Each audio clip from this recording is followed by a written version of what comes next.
Welcome to Coleman Report Live. I'm Bob Coleman, and we're talking Main Street and the small business lenders who help it grow. John Riosti, reporter, American banker. John, thank you for joining us. We missed you last week. I hope your family's okay.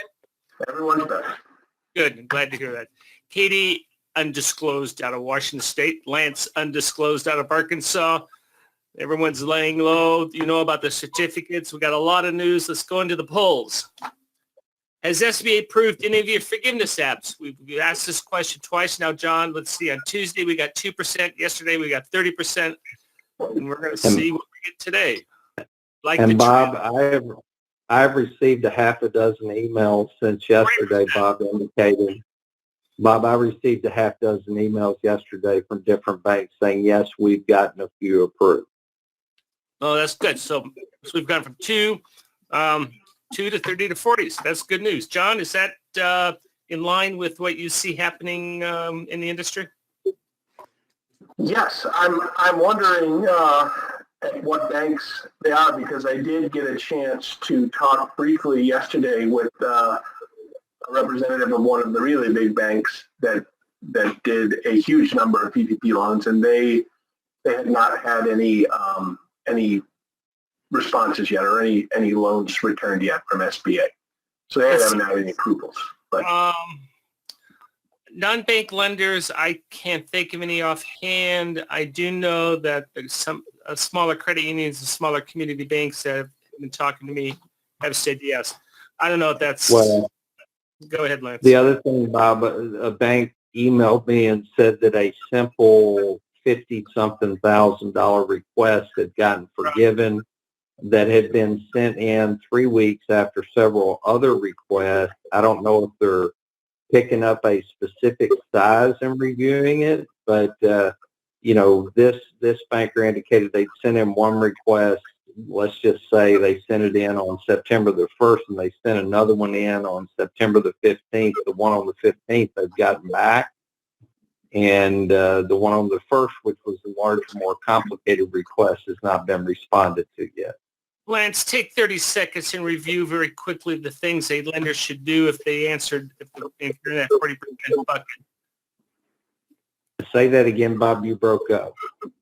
What should if the lender's in that 47% where they're saying no, what easy thing can they do to go check the database to make sure everything is legitimate, kosher, et cetera? If you submitted your forgiveness request in the SBA portal, they just started working on them early this week.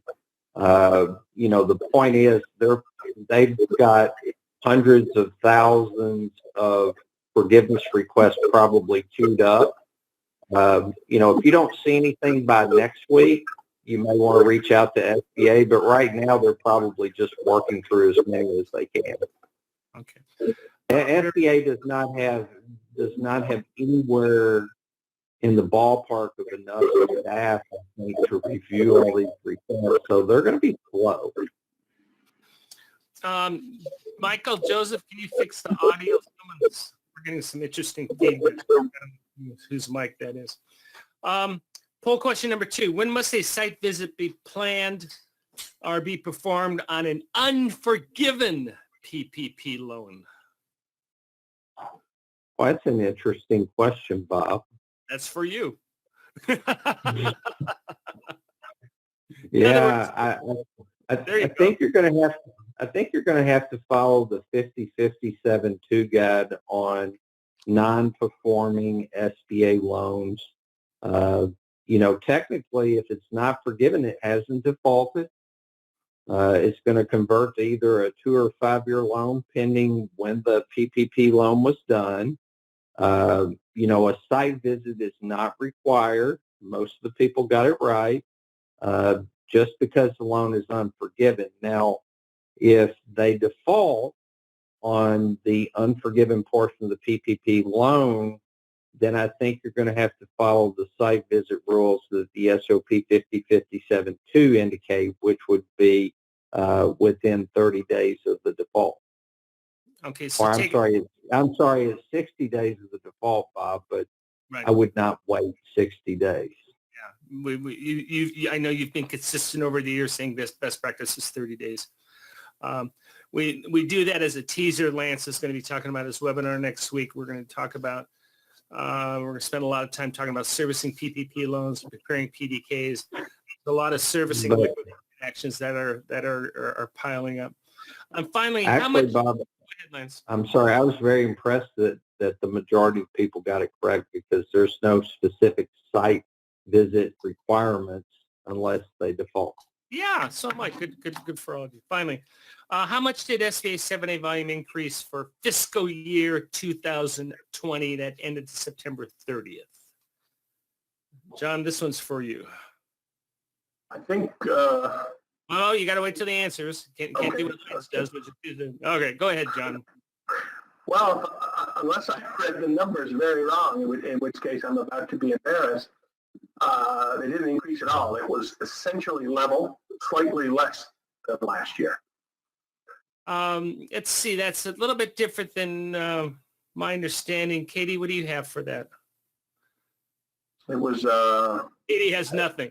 I haven't studied this one, sorry. no, I did this calculation yesterday, and it was, I think it was 2.7% below Okay. last year's total. We will, instead of embarrassing everyone, including myself, we will get the specific numbers for tomorrow.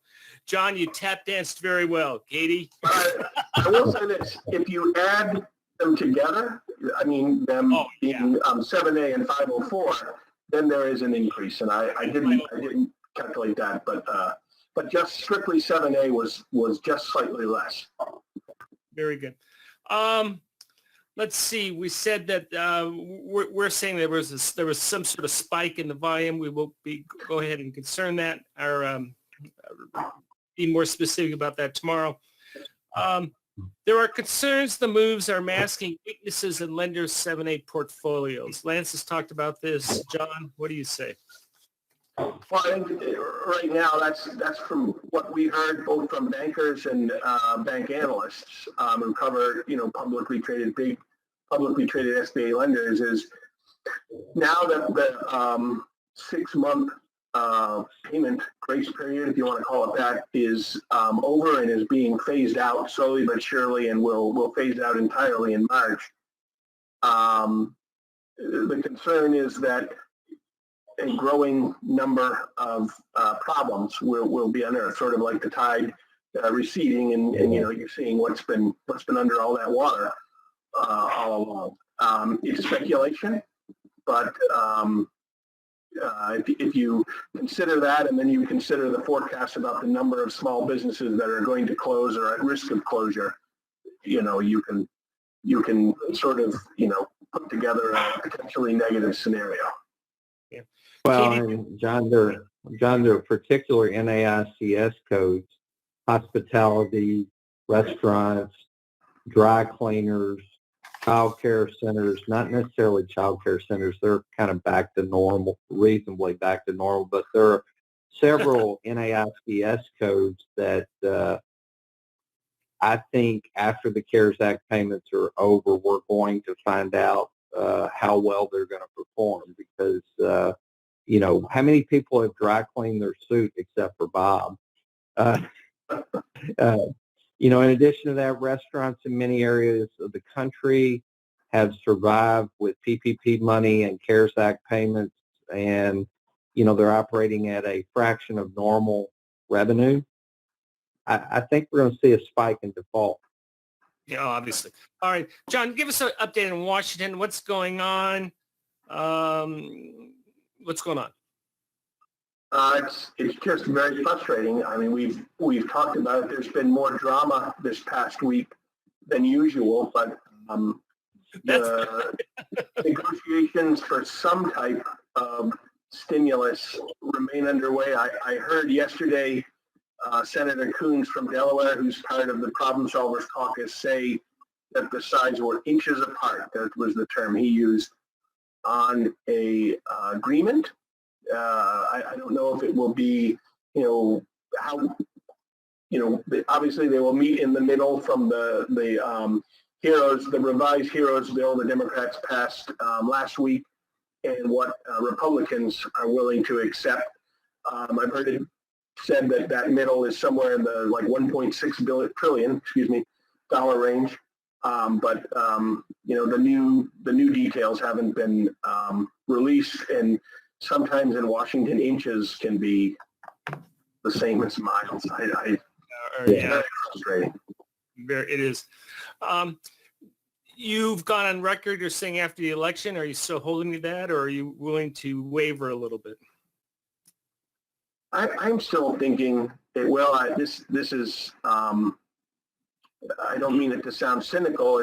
But I think for every senator, maybe like Senator Coons, who's trying to bridge the gap, there are others who will look for reasons to disagree as opposed to agree. So it's tough to say. And even if it does, if it does go till after the election, will there still be interest in some sort of revised PPP, a revised and targeted PPP?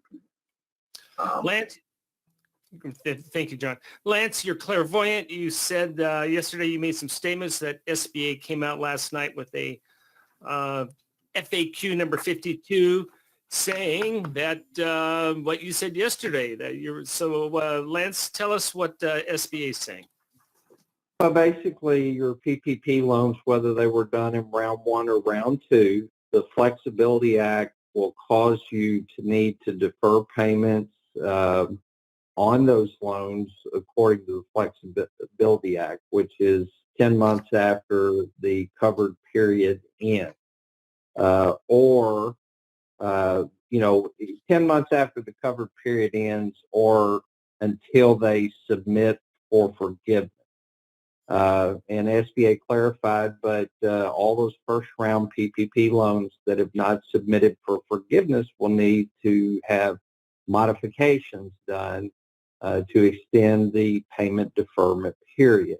Essentially, any PPP borrower is not going to have to make a payment until they either submit for forgiveness or a 10-month period after the covered period ends.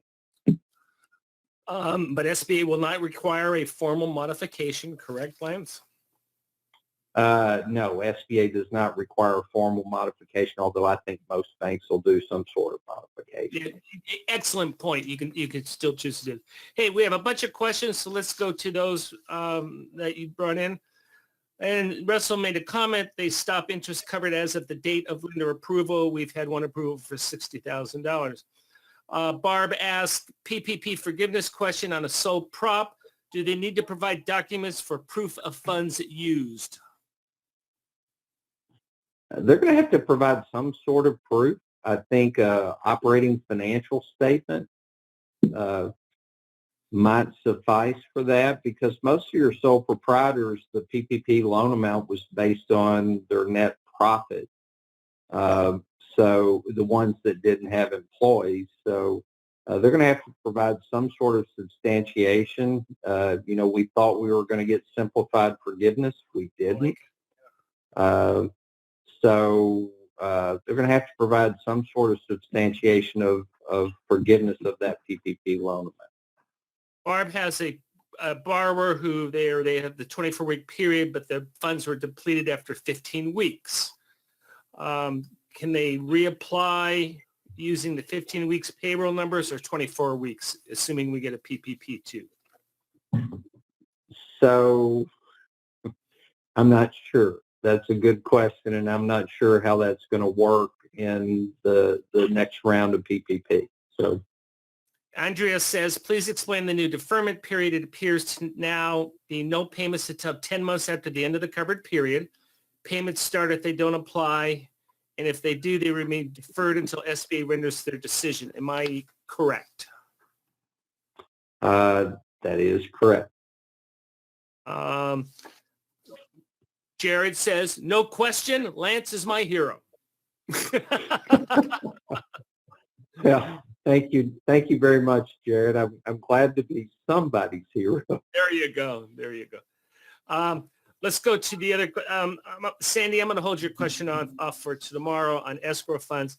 Let's see. We have. Let's go to the question from Sherman. said, I wanted to know if any of the banks that have received the forgiveness approval included any idle advances.